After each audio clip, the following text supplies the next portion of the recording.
Olá, meus irmãos, graça e paz seja convosco. Rapaz, vocês estão vendo aqui atrás que a estante está toda desarrumada, né? Porque eu estou com muitos livros que eu precisei abrir e precisei dar uma consultada. E isso fez com que ela ficasse aquela bagunça lá. Uma coisa que eu aprendi com o pastor Sérgio Monteiro é que quando a sua biblioteca ela está desarrumada é porque você está fazendo uso dela. Quando ela está toda arrumadinha, né? Sempre daquele jeito, é porque às vezes as pessoas não têm lido com frequência. Então, assim, não é porque eu vou favorecer aqui a bagunça, né, coisa do tipo. Mas eu estou querendo endossar para vocês que a gente precisou estudar um pouco mais. Hoje o vídeo saiu um pouco mais tarde por conta disso. Porque o assunto que a gente vai tratar hoje, ele envolve uma pesquisa mais apurada, uma pesquisa mais aprofundada e demorada, para com que a gente possa trazer para você uma mensagem com conteúdo que seja agradável e que venha de fato a crescer no seu conhecimento bíblico e também quando você chegar na sua classe de escola sabatina, você possa estar enriquecido com a palavra de Deus. Olha só, aqui na lição, nós já estamos na lição 7, né? E estamos falando aqui sobre esperança indestrutível. Sabe, aqui você está vendo uma figura de um barco, tá? Aí tem um relâmpago atrás, um raio, uma casa lá em cima, mostrando que há esperança de chegar numa casa que é edificada sobre uma rocha. Embora eu confesso a vocês que eu prefira a lição antiga, que eu não sei onde é que ela tá. Perdão, eu fui tentar me ausentar aqui, mas acabei não encontrando. Mas é uma que tem uma ilustração diferenciada. Mas deixa eu falar uma coisa aqui para vocês. As coisas assim acabam saindo, né? Meio que desajeitada. Mas olha, como é tudo natural, tudo é espontâneo, vocês sabem que esse vídeo aqui eu não edito, ele não tem corte nem nada, às vezes a gente falha em algum aspecto e fica do mesmo jeito, mas eu peço que vocês, por misericórdia, assim, aceitem o conteúdo, porque embora com atrapalhos que às vezes acontecem, nós temos uma boa vontade, pesquisamos bastante para trazer aquilo que de fato é o melhor. Mas deixa eu falar uma coisa aqui para vocês. Nessa lição de sábado, aqui está falando sobre um livro do C.S. Lewis. E eu buscando informações sobre esse livro faz parte da série dos 7 livros de C.S. Lewis, que vem intitulado As Crônicas de Nárnia. E o título aqui desse livro, né, entre esses 7, me parece que esse é o segundo. Aqui tem um título que diz assim: O Leão, a Feiticeira e o Guarda-Roupa. Aqui tem o ano e a página. Aqui diz assim, ó, é, querendo conhecer um animal, querendo conhecer o animal, alguém pergunta se ele é de confiança. A resposta é que ele é perigosíssimo, mas acontece que ele é bom. Não se sei ao certo, não posso dizer que animal seria esse. Como o título é O Leão, a Feiticeira e o Guarda-Roupa, podia ser que fosse alguma coisa referente ao leão em si. Agora, de fato, vamos dizer assim, escreveu sobre um leão fictício. Perdão. É realmente falando sobre o leão, um leão de uma história com E, né, uma história com H, mas uma história fictícia, uma história inventada ou criada para uma situação. Esse livro aqui, ele é de cunho infantil. Então, esse ponto aqui nos faz pensar o seguinte: ele é perigoso, porém é bom. Será que às vezes temos uma visão de Deus dessa forma? Um Deus que ele é perigoso, mas ele é bom? Nunca devemos vê-lo dessa forma. Deus jamais é perigoso. Deus não é um ser que, pelo fato de ser todo-poderoso, ele está a ponto de condenar ou de punir aqueles que não fazem aquilo que lhe agrada. As consequências dos nossos erros vêm de acordo com nossas más escolhas. E aqui a lição nos deixa claro, em nosso pensamento, ele, Deus, tem que ser de confiança e deve agir de acordo com as nossas expectativas. Por isso, muitas vezes ficamos decepcionados. Por quê? Sempre queremos que Deus responda à nossa vontade conforme o nosso parecer. E é nisso que consiste o perigo. Nós não devemos esperar que Deus sempre nos auxilie conforme queremos que Ele faça. Uma coisa que eu quero deixar aqui bem claro: eu louvo a Deus, porque nem todas as minhas orações Ele responde de acordo com a minha vontade. Eu louvo a Ele por essa causa. Sabe por quê? Se Deus respondesse tudo aquilo que eu queria de acordo com a minha vontade, Ele automaticamente seria o meu gênio da lâmpada. Só que Deus não está aqui para satisfazer os meus desejos. Ele está aqui para me ensinar a ser uma pessoa melhor. E é nisso que, na verdade, eu prezo: ter um bom caráter, uma boa personalidade e buscar nele unicamente uma moldança ou a mudança, né? Aquilo que molda o nosso ser verdadeiramente, de dentro para fora. E não se preocupar com o que eu tenho fora. E as pessoas me veem dessa forma. Então, assim, Quando a gente se relaciona com Deus, a gente conhece que todas as coisas, na verdade, contribuem para o bem daqueles que nos amam, ou seja, daqueles que amam a Deus, de nós que o amamos. Então isso deve ser levado com grande consideração. Se a sua relação com Deus é uma relação de fato de verdade, você vai saber que nem todas as suas inquietações serão respondidas, nem todas as suas queixas elas terão respostas. Esse livro que nós vamos tratar agora, de Abacuque, esse é um livro, irmãos, de suma importância. E o autor, mais uma vez, eu parabenizo de coração a maneira como ele desenvolveu o assunto dessa semana com a pessoa de Abacuque. Por quê?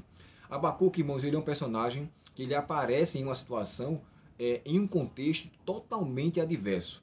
Para vocês entenderem melhor, Abacuque ele foi contemporâneo de Sofonias, ele foi contemporâneo de Jeremias, de Naum, ele viveu nesse período. E o ano em que Abacuque profetizou foi o ano que antecedeu o período que Jerusalém foi cercada pelos babilônicos. Logo, ele estava querendo muito que o povo se reformasse, se retornasse, se voltasse para Deus e revisse os seus pecados. E não eram poucos os pecados. É curioso porque Abacuque, quando começa o seu livro, ele fala com um tom de pergunta. Ele já começa fazendo a Deus uma pergunta da qual ele não tem resposta. Lembre-se de Jó, que fez as suas queixas, Deus se revela para ele, mas não responde às suas queixas. Jó morre sem ter o esclarecimento daquilo que ele queria, referente às perguntas que ele fez, e Deus não respondeu. Mas o que nos chama a atenção é que Jó não teve a resposta esclarecida, mas ele compreendeu quem era Deus em meio às suas aflições. E aqui eu quero deixar a primeira mensagem. Você talvez não tenha todas as suas respostas concedidas a você, mas nunca perca o senso da revelação de quem Deus é em meio a tudo isso. Tá bom? Deus às vezes permite que passemos por situações e não nos revela a causa daquelas coisas, mas isso nunca, jamais deve me deixar pensar ou sugerir que Deus não está conosco, que Deus não está comigo. E é nesse contexto que que Abacuque aqui, ele começa falando o seu livro, e ele começa fazendo uma queixa demasiadamente grande. Observe só o que está no livro de Abacuque, aqui no capítulo 1 e o verso 2, o verso de 1 ao 4. Diz assim, do 2 ao 4. Até quando, Senhor, terei de pedir socorro? Tu, porém, não ouves? Eu clamo, há violência por toda parte, mas tu não me vens salvar? Terei de ver esta maldade para sempre? Por que preciso assistir tanta opressão? Para qualquer lugar que olho, vejo destruição e violência. Estou cercado de pessoas que discutem e brigam o tempo todo. A lei, ela está amortecida e não faz justiça nos tribunais. Os perversos são mais numerosos que os justos, e com isso a justiça é corrompida. Isso não é um quadro bem semelhante ao que a gente vive hoje?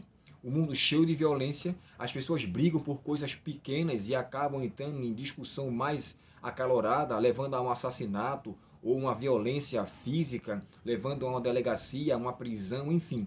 O nosso mundo hoje está cercado de violência. Mas deixa eu pontuar uma coisa aqui para vocês que eu não posso esquecer. Quando Abacuque profetizou essa expressão, e só para vocês terem uma ideia, o nome Abacuque, ele vem de origem babilônica, né? Embora ele fosse judeu e alguns acreditam que ele fosse levita, uma vez que no final do livro de Abacuque ele termina com um cântico, isso parece que ele dirigia o coro diante do templo, subtende-se que ele talvez fosse um levita pelo fato de ter essa posição, né? Há uma possibilidade dele também ter sido sacerdote, como também profeta. E há um indício de que ele tinha ali vários ofícios. Abacuque, de fato, foi uma pessoa de cunho muito importante no meio do qual ele viveu naquele período lá. Mas o nome Abacuque, irmãos, quer dizer abraçar ou abraçar uma causa ou lutar por algo. E Abacuque, de fato, foi assim. Ele abraçou a causa de Deus. Esse livro de Abacuque, irmãos, deve ser entendido como um livro de um discurso, de um diálogo entre Deus e Abacuque. Abacuque queixa diante de Deus, Deus vai e lhe traz conforto em relação ao que ele está precisando dizer, só que o conforto de Deus para Abacuque é um conforto contrário, ou seja, Deus chega para Abacuque e fala assim, vocês estão inquietos, porque ele escreveu esse livro, irmãos, e o período que ele viveu ali foi no contexto que antecedeu o cativeiro babilônico. A Babilônia tinha acabado de destruir o império do Egito, e a Assíria tinha vindo e tinha também sido o responsável pelo cerco de Jerusalém. Então eles tinham terminado de sair de um cerco e Deus disse para eles assim, olha, você está achando que está ruim? Pois vai piorar ainda, pois a Babilônia irá vir, e aí ele faz isso no capítulo 2. Todo o discurso que nós encontramos aqui nesse capítulo 2 de Abacuque é Deus mostrando que a situação ainda ia piorar. E Abacuque parece que fica mais inquieto ainda. Mas o que me chama a atenção é quais eram os pecados que estavam prevalecendo naquele momento, de maneira que Deus não parou de dizer que ia piorar a situação. Olha só, eu peguei aqui um comentário que fazia menção ao povo de Jerusalém daquela época, e esse comentário de Daniel é um comentário sobre o livro de Daniel, como Daniel viveu no momento em que ele foi levado cativo, né? Considerando, irmãos, que esse período foram 3 vezes, né? Em 605 foi o período que Babilônia cercou Jerusalém pela primeira vez, depois 597 e por fim 586. Esse último que ele foi levado cativo, houve toda a destruição, o templo foi saqueado, levaram-se todos os seus utensílios, muitos ali foram levados cativos, o próprio Jeremias ficou lá, no caso foi permitido com que ele voltasse. Então, assim, toda essa situação aconteceu nesse período. Agora, veja comigo os pecados que envolviam a condição da qual Abacuque disse aqui. Está cheio de violência, o povo está sendo opresso. Olha só, aqui é escrito assim, ó, os pecados terríveis que circundavam o povo de Jerusalém naquela época era desonestidade, injustiça com os pobres, assassinato, quebra do sábado, perseguição aos profetas verdadeiros e o culto a Baal. E você sabe que o culto a Baal envolvia prática imoral dentro do templo onde Baal era adorado, ou seja, era prática de sexo ilícita,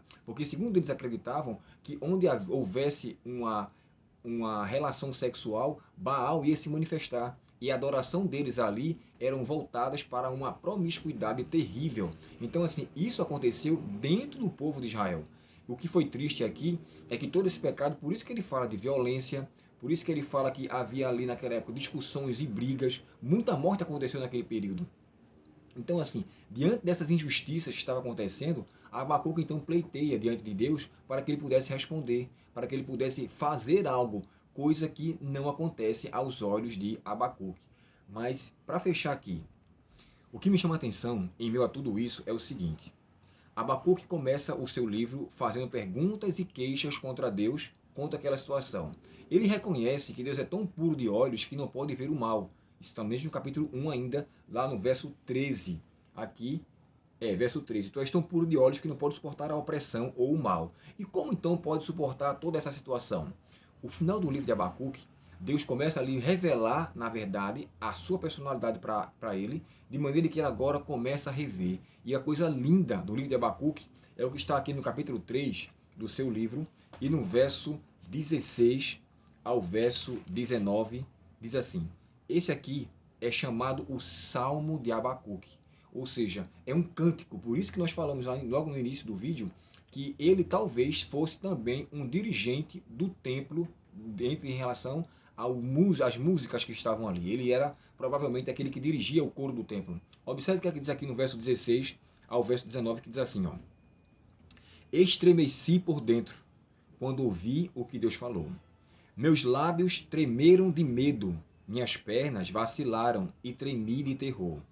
Esperarei em silêncio pelo dia em que a calamidade virá sobre nossos invasores. Ele querendo justiça.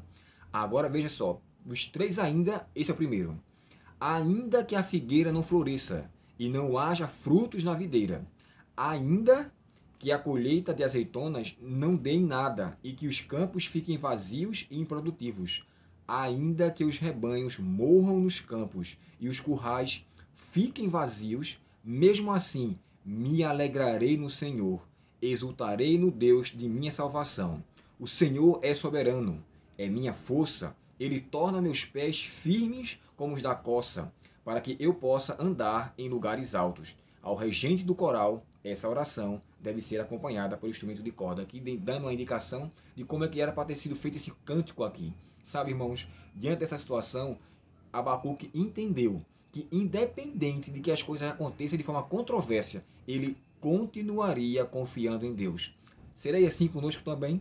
Quando as coisas acontecem de forma adversa e ela parece que vem uma avalanche se desmoronando, nós iríamos de fato permanecer? Essa é a primeira vez. O livro de Abacuque é, como é chamado, né, o 8º dos profetas menores. Deixa eu só falar aqui uma questão em relação a isso. Profetas menores não quer dizer que são profetas de menos importância ou profetas inferiores aos profetas que viviam naquela época. Não, são livros que envolvem pequenos textos, ou seja, começa no livro de Oséias e vai até Malaquias. Todos esses profetas são chamados de profetas menores porque cada livro desse é menor do que todos os profetas maiores que o antecederam, que começa de Isaías, Jeremias, Ezequiel e Daniel. Aí você pergunta assim, mas Abel, como é que você faz a comparação entre Daniel e Oséias? Já que Daniel tem 12 capítulos e Oséias tem 14 capítulos. Não seria Oséias maior do que Daniel? Não. Embora Daniel tenha 12 capítulos, ele tem cerca de 357 versículos. Já o livro de Oséias tem 14 capítulos, mas ele tem 197 versículos. Logo, o conteúdo do livro de Daniel é bem maior do que o de Oséias. É feito o que alguns falam como que a pessoa de Lucas. Lucas escreveu mais conteúdo do que Paulo, não a nível de escrita, não a nível de livros, mas a nível de conteúdo escriturístico, ou seja, ele escreveu mais palavras. Isso aqui eu estou falando é um ponto de curiosidade para você entender por que Oséias se enquadra entre os profetas menores, já que ele tem mais capítulos e ele tem menos versículos. Logo, o livro de Daniel, que é o último entre os profetas maiores, é chamado de profetas maiores por causa do seu conteúdo que tem. Voltando aqui à questão, só abrindo aqui um parêntese, Abacuque mostrou que mesmo que as coisas aconteçam de forma adversa, ele continuaria confiando em Deus. Sabe qual é a palavra que Deus disse para Abacuque? E aqui eu quero fechar para vocês. Um texto muito conhecido. Abacuque capítulo 2 e o verso 4 diz assim: olhem para os arrogantes, os perversos, que em si mesmo confiam. Aí Deus diz para ele: o justo, porém, viverá por sua fidelidade a Deus. Esse texto Paulo citou por pelo menos 3 vezes, né? Esse ponto no livro de Romanos, no livro de Gálatas e no livro de Hebreus. Eu vou deixar aqui na descrição do vídeo onde se encontram esses textos, né? Romanos, Gálatas e Hebreus. Ele descrevendo ali esse mesmo texto que diz aqui: o justo viverá pela fé. E aqui eu quero fazer uma reflexão final. Em nossa vida, muitas coisas vão acontecer, nós não iremos ter respostas. Mas ainda que essas coisas aconteçam, ainda que a calamidade aumente, que eu não perca a espiritualidade, a confiança e a fé em Deus. Como diz o hino 261, fé é a vitória. E o próprio Paulo descreveu, né? O próprio João descreveu na sua carta, 1 João capítulo 5, verso 4. Essa é a vitória que vence o mundo, a nossa fé. Então, que a fé que Deus lhe concedeu como um dom e como um fruto seja a mola propulsora para você enfrentar as adversidades, passar por provações e guardá-la como Paulo fez. Guardei a fé. Agora a coroa da justiça me está guardada. Que a sua coroa também esteja guardada. Que o Pai Celestial persevere em sua força para que você, se aliando à força de Cristo, você se apodere de uma força muito maior e que em Cristo você seja de fato indestrutível, como diz o tema da lição dessa semana. Que Deus, portanto, lhe abençoe e conceda a você força e condições a cada momento de ser em Cristo mais que vencedor. Vamos orar? Querido Pai Celestial, obrigado pela tua mensagem, Senhor, a nós concedida hoje.